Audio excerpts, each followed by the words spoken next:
Hello नमस्कार, कैसे हैं आप सभी लोग। उम्मीद करते हैं अच्छे होंगे, प्रसन्न होंगे। सभी का स्वागत है आपके अपने चैनल हिंदी ग्रुप स्टडी पर।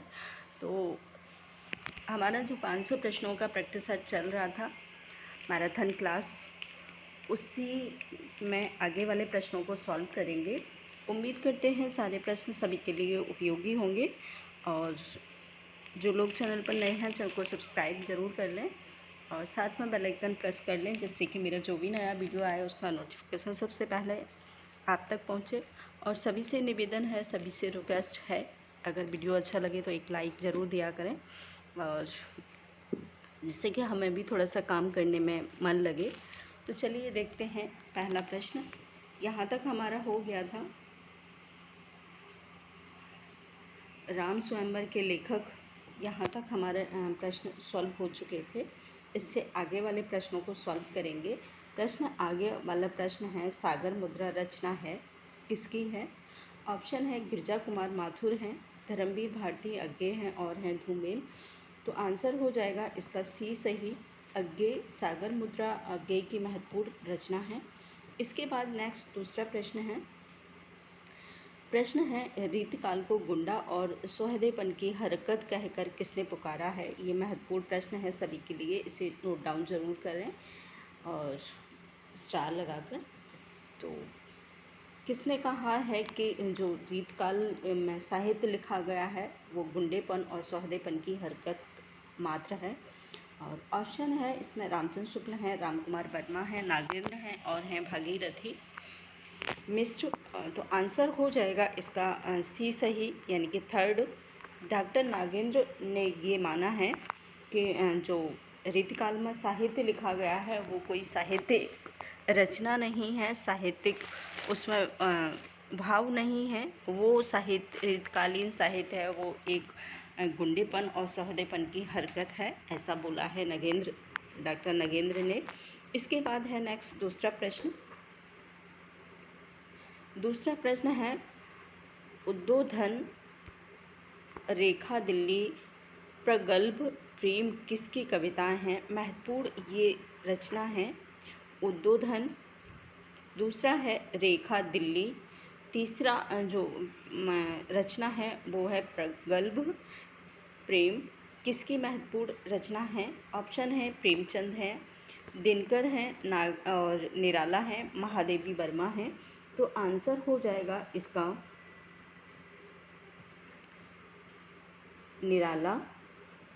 निराला की ये महत्वपूर्ण रचना है। और इसमें इन्होंने सांसारिक परिस्थितियों के विषय में जो उल्लेख किया है इस रचनाओं के अंतर्गत किया है।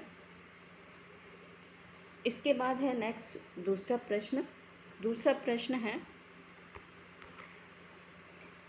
कृष्ण रामायण किसने लिखी है। बताना है कृष्ण रामायण किसने लिखी है। ऑप्शन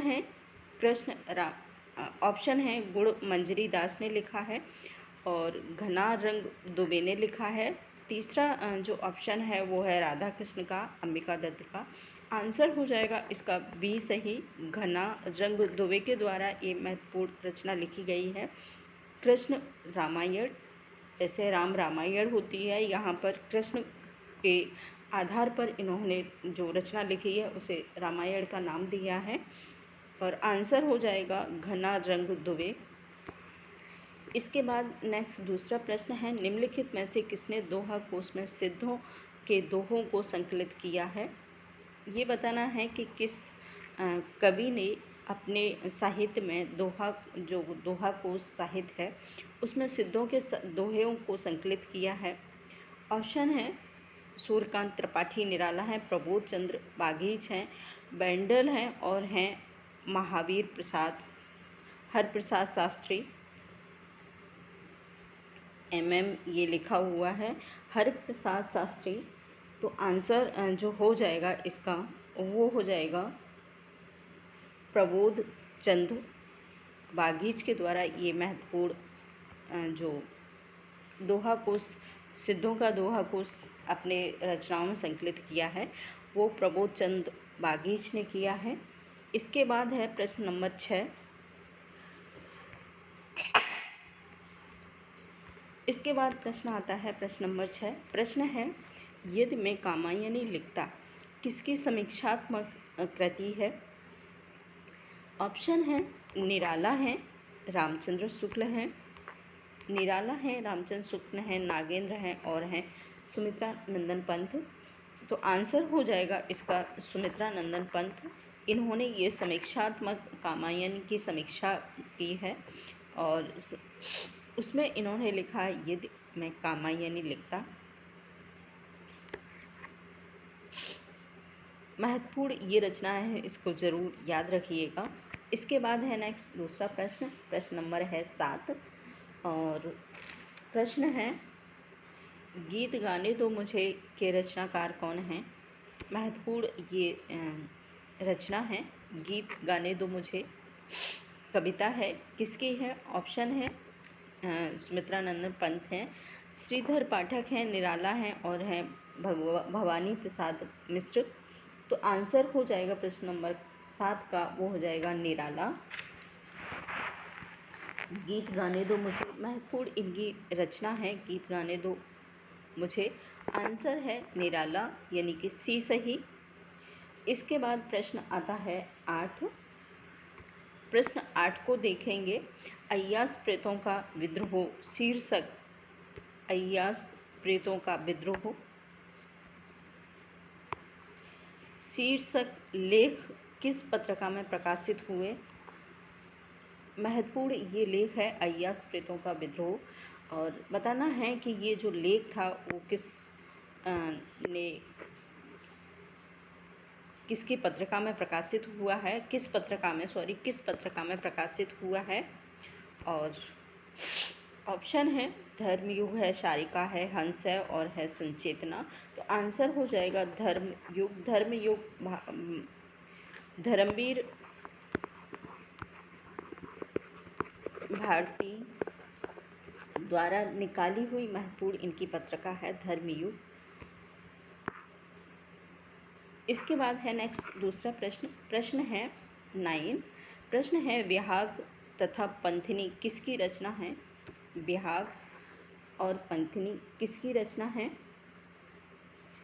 ऑप्शन है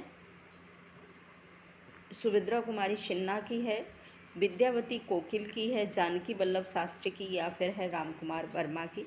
तो आंसर हो जाएगा फर्स्ट सही, सुमित्रा कुमारी सिन्हा के द्वारा ये महत्वपूर्ण रचना लिखी गई है। इसके बाद है प्रश्न नेक्स्ट दूसरा हमारा प्रश्न है 10। प्रश्न है, किसे लोक जीवन का जासूस माना जाता है, कहा जाता है? लोक जीवन का जासूस किसे कहा जाता है? ऑप्शन है मुक्तबोध हैं, अज्ञेय हैं, धूमिल हैं और हैं कुमार नारायण। आंसर हो जाएगा इसका मुक्तबोध। मुक्तबोध को लोक जीवन का जासूस कहा जाता है। इन्होंने बहुत ही जो रचनाएं अपनी मुक्तबोध में लिखी हैं वो कहीं ना कहीं लोक जीवन को अपने आधार बनाकर ही लिखी हैं, और कहीं ना कहीं इनकी जो रचनाओं में यथार्थवाद, जीवन के सांसारिक जीवन यानी कि के प्रति इन्होंने यथार्थवाद का, लोक जीवन के यथार्थवाद का बहुत ही सटीकता से चित्रण किया है मुक्तबोध ने। तो आंसर हो जाएगा ए सही, मुक्तबोध। इसके बाद है नेक्स्ट दूसरा प्रश्न। प्रश्न है 11। प्रश्न है सुगनी साहू घराने में किस कवि का जन्म हुआ था? सुगनी साहू घराने में किस कवि का जन्म हुआ है? ऑप्शन है प्रसाद हैं, पंत हैं, निराला हैं और हैं महादेवी वर्मा।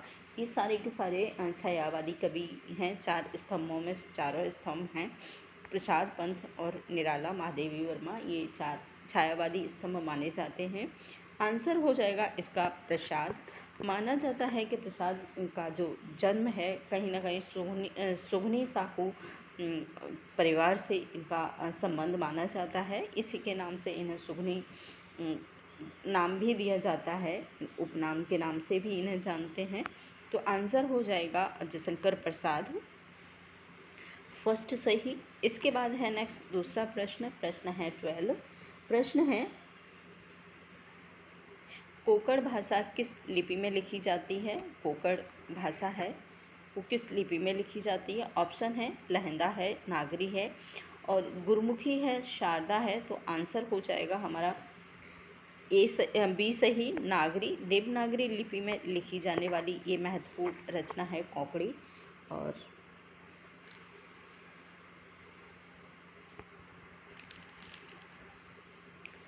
ये महाराष्ट्र की भाषा से इसका संबंध रहता है।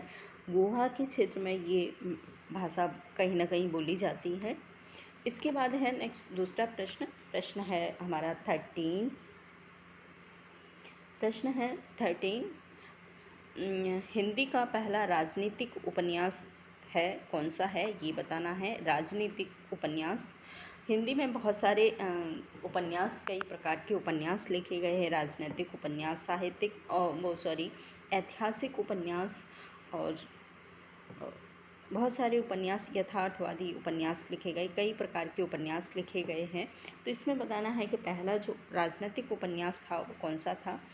ऑप्शन है चंद हसीनों के खतूत, प्रेमाश्रम, देहाती दुनिया और चंद्रकांता, ये प्रमुख ऑप्शन है। तो आंसर हो जाएगा इसका वो है प्रेमाश्रम। प्रेमाश्रम जो उपन्यास है वो प्रेमचंद के द्वारा लिखा हुआ है। प्रेमचंद ने बहुत सारे हिंदी उपन्यास लिखे हैं, जिनमें से एक इनका प्रेमाश्रम जो उपन्यास है वो राजनीतिक क्षेत्र में पहला उपन्यास माना जाता है। तो इसको ज़रूर याद रखिएगा, प्रेमाश्रम। इसके बाद है नेक्स्ट प्रश्न दूसरा। प्रश्न है नागरी प्रचारी सभा के अनुसार सूरदास के ग्रंथों की संख्या कुल कितनी मानी गई है। वैसे तो सब अपना अपने अलग अलग अनुमान के माध्यम से सूरदास की रचनाओं का व्याख्यान करते हैं, लेकिन हमको बताना है कि नागरी प्रचारी जो सभा थी उसमें सूरदास के कुल कितने ग्रंथों का उल्लेख किया गया है। ऑप्शन है 15 हैं, 16 हैं, 17 हैं और हैं 21। 4 ऑप्शन है। आंसर हो जाएगा हमारा बी सही, यानी कि 16। सूरदास के 16 जो ग्रंथ हैं उनका उल्लेख मिलता है नागरी प्रचारी सभा में उल्लिखित किया गए हैं। तो याद रखिए इस चीज़ को ज़रूर। इसके बाद है नेक्स्ट दूसरा प्रश्न है विशुद्धानंद चरितावली नामक जीवनी किसकी है। महत्वपूर्ण ये रचना है विशुद्धानंद चरितावली किसकी महत्वपूर्ण जीवनी है। तो आंसर हो जाएगा इसका ऑप्शन देखेंगे हम। चिंतामन लाल वैश्य की है, माधव प्रसाद मिश्र की है, महावीर प्रसाद की है या फिर है अखिलानंद शर्मा की। तो आंसर हो जाएगा इसका माधव प्रसाद मिश्र के द्वारा ये महत्वपूर्ण रचना लिखी गई है। आंसर हो जाएगा बी सही। इसमें कहीं कहीं मेरे से थोड़ी सी मिस्टेक हो गई है, तो इसलिए मैं आप सभी से सॉरी बोलती हूँ। जब आप अपने नोट्स को कंप्लीट करें यानी कि लिखें, तो इसमें नंबरिंग ज़रूर डाल लें। ऑप्शन में नंबर डालना मैं भूल गई थी, उसमें मिस्टेक हो गई जब डाउनलोड किया तो इसीलिए इसका जो नंबरिंग है वो हट गई है, दोबारा मैंने कर नहीं पाई हूँ। तो आप लोग इसमें नंबरिंग ज़रूर कर लेंगे। इसके बाद है नेक्स्ट दूसरा प्रश्न है वीर अभिमन्यु नाटक किसका है। ऑप्शन है बालकृष्ण शर्मा भट्ट का है, राधा श्याम कथावाचक का है, भारतेंदु का है या फिर है प्रताप नारायण मिश्र का। तो आंसर हो जाएगा इसमें राधे श्याम कथावाचक के द्वारा ये महत्वपूर्ण जो नाटक लिखा गया है वीर अभिमन्यु। इसके बाद है नेक्स्ट दूसरा प्रश्न देखेंगे 17। प्रश्न है सबसे बड़ा आदमी किसकी रचना है। सबसे बड़ा आदमी के रचनाकार कौन है। ऑप्शन है बलदेव वंशी हैं, भगवती चरण वर्मा हैं, धूमिल हैं और हैं सुमित्रा नंदन पंथ। तो 17 का जो आंसर हो जाएगा वो है बी सही, भगवती चरण वर्मा के द्वारा ये महत्वपूर्ण रचना लिखी गई है जिसका नाम है सबसे बड़ा आदमी। इसके बाद है नेक्स्ट दूसरा प्रश्न है 18 प्रश्न देखेंगे हम।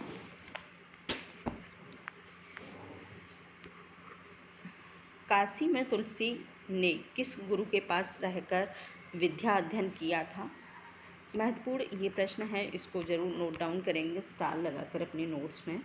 और आंसर ऑप्शन होगा इसका शेष सनातन, नरहरदास, राघवानंद, और इसके बाद है 3 ही ऑप्शन है भाई इसमें, कोई नहीं, इसमें 3 ऑप्शन में ही हम अपना आंसर ढूंढ लेंगे। और आंसर हो जाएगा इसका शेष सनातन। काशी में रहकर जब तुलसीदास ने अपना विद्या अध्ययन किया था तो शेष सनातन के गुरु के पास रहकर इन्होंने अपना विद्या को आगे बढ़ाया था। तो आंसर हो जाएगा हमारा ए सही। इसके बाद है नेक्स्ट दूसरा प्रश्न है काशी में, प्रश्न है 19, काशी में तुलसी ने किस गुरु, ये तो हो ही गया है, ये है 19 प्रश्न है, निशा नियंत्रण, एकांत संगीत और सतरंगिनी, विकल विश्व, खादी के फूल, सूरत की माला, मिलन, ये प्रमुख रचनाएं हैं किसकी हैं? ये महत्वपूर्ण रचना है, ज़रूर याद रखिएगा इनको।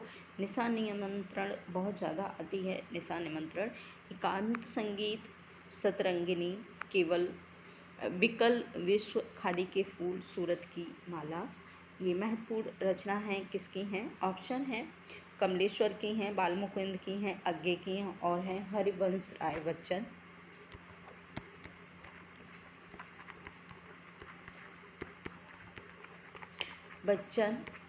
प्रमुख जो आंसर है इसका है वो है डी सही, हरिवंश राय बच्चन के द्वारा ये महत्वपूर्ण रचनाएं लिखी गई हैं।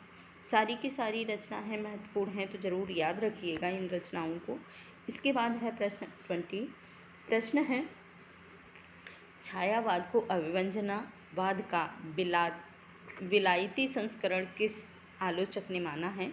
छायावाद को अभिव्यंजनावाद का विलायती संस्करण किस आलोचक ने माना है? महत्वपूर्ण ये परिभाषा है, महत्वपूर्ण कथन है, तो आप याद रखिएगा इस युक्ति को, इस लाइन को।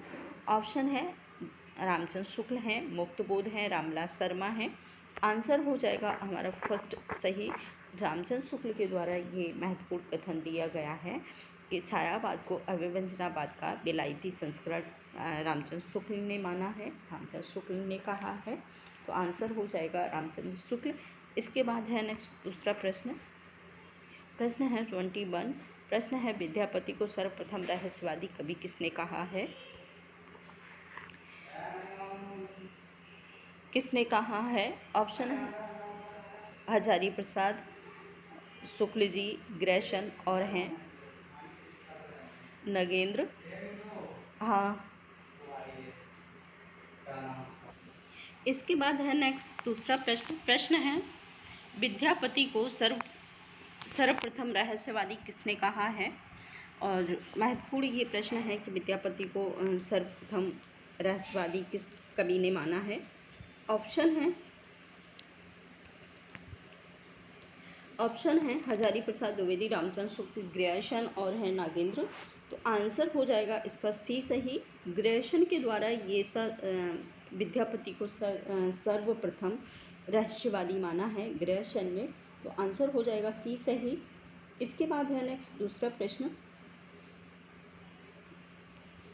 प्रश्न है प्राचीन पंडित और कवि किसकी रचना है?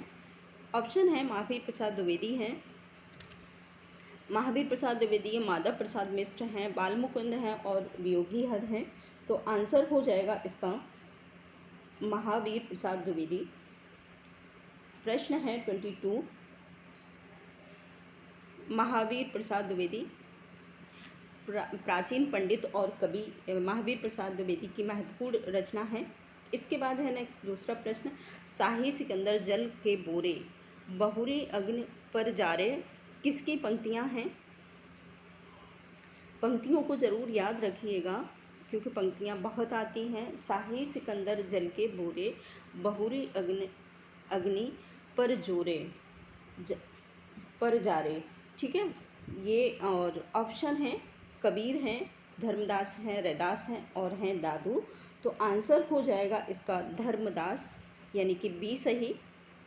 धर्मदास की महत्वपूर्ण ये पंक्तियां हैं। इसके बाद नेक्स्ट दूसरा प्रश्न है 24। प्रसाद के पुरस्कार कहानी का प्रकाशन कब हुआ था? प्रसाद जी की जयशंकर प्रसाद की महत्वपूर्ण रचना है कहानी, जिसका नाम है पुरस्कार। पुरस्कार कहानी बहुत ही फेमस हुई थी इनकी, और ये बताना है कि इसका प्रकाशन वर्ष कब है। ऑप्शन है 1932 है, 1934, 1936, 1938। आंसर हो जाएगा इसका सी सही। 1936 में पुरस्कार कहानी का प्रकाशन हुआ था। जयशंकर प्रसाद की महत्वपूर्ण रचना है, महत्वपूर्ण कहानी है। इसके बाद है नेक्स्ट दूसरा प्रश्न, परिवार से छोटा हुआ किंतु अकेला आज मैं। पंक्ति किसकी है? परिवार से छूटा हुआ किंतु अकेला मैं, पंक्ति किसकी है? एकांत संगीत, मधुबाला, मिलन यामिनी या फिर निशान मंत्रण। ऑप्शन है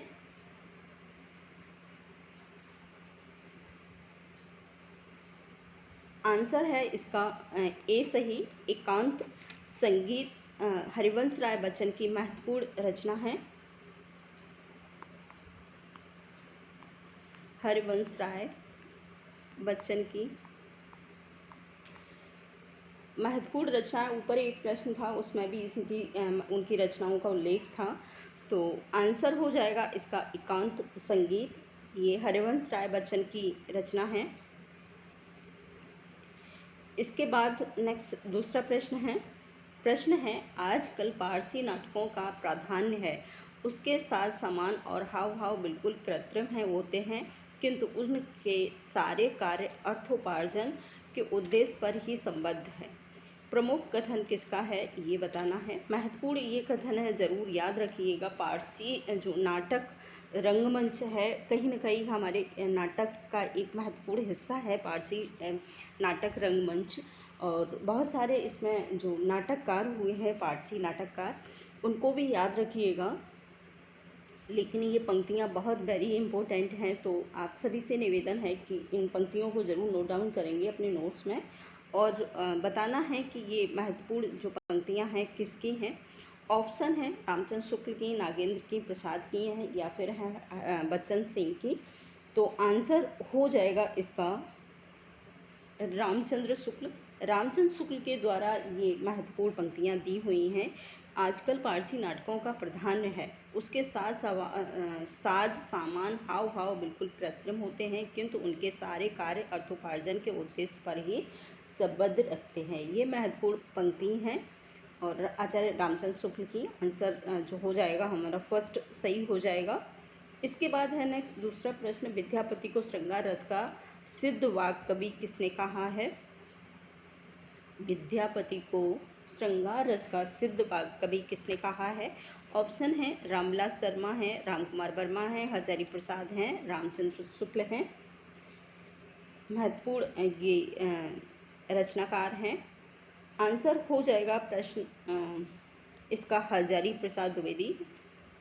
विद्यापति को सिद्ध वाक्य श्रृंगार रस का सिद्ध वाक्य कवि हजारी प्रसाद द्विवेदी ने कहा है।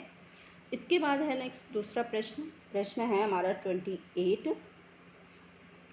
किस आलोचक ने विद्यापति को शुद्ध श्रृंगारी कवि नहीं माना है? किस आलोचक ने नहीं माना है? ऊपर जो हजारी प्रसाद द्विवेदी हैं उन्होंने सिद्ध वाक्य कवि माना है विद्यापति को। यहाँ पर है विद्यापति को शुद्ध श्रृंगारी कवि श्रृंगारी कवि नहीं माना है। ऑप्शन है रामचंद्र शुक्ल हैं, रामकुमार वर्मा है, रामवृक्ष बैनीपुरी हैं, और हैं नागेंद्र। तो आंसर हो जाएगा 28 का डी सही। नागेंद्र के द्वारा ये माना जाता है कि जो विद्यापति हैं वो शुद्ध श्रृंगारी कवि नहीं हैं। इसके बाद नेक्स्ट दूसरा प्रश्न है भृंगी संवाद, ठीक है, मिलता है किस रचना में? ऑप्शन है पृथ्वीराज रासो में मिलता है। भृंगी संवाद किस रचना में मिलता है? ऑप्शन है पृथ्वीराज रासो में, कीर्तिलता में, कीर्ति पताका में, या फिर है पदावली में। तो आंसर हो जाएगा 29 का कीर्ति लता, कीर्ति लता में भृंग भंगी श्रृंगार जो संवाद है वो मिलता है। इसके बाद है आपका लास्ट प्रश्न, प्रश्न नंबर है 30। प्रश्न है, विद्यापति ने अपनी किस रचना में जौनपुर नगर का वर्णन किया है। महत्वपूर्ण ये प्रश्न है, इसको ज़रूर नोट डाउन करिएगा आप लोग। किस रचना में इन्होंने जौनपुर नगर का उल्लेख किया है। ऑप्शन है कीर्तिलता, कीर्तिलता का पदावली और पुरुष परीक्षा। आंसर हो जाएगा इसका फर्स्ट सही, कीर्तिलता। कीर्तिलता में विद्यापति ने अपने जौनपुर नगर का उल्लेख किया है। तो आज इतना ही। इसके बाद नेक्स्ट दूसरे प्रश्न वीडियो में नेक्स्ट प्रश्नों को हम उल्लेख करेंगे। तो थैंक यू।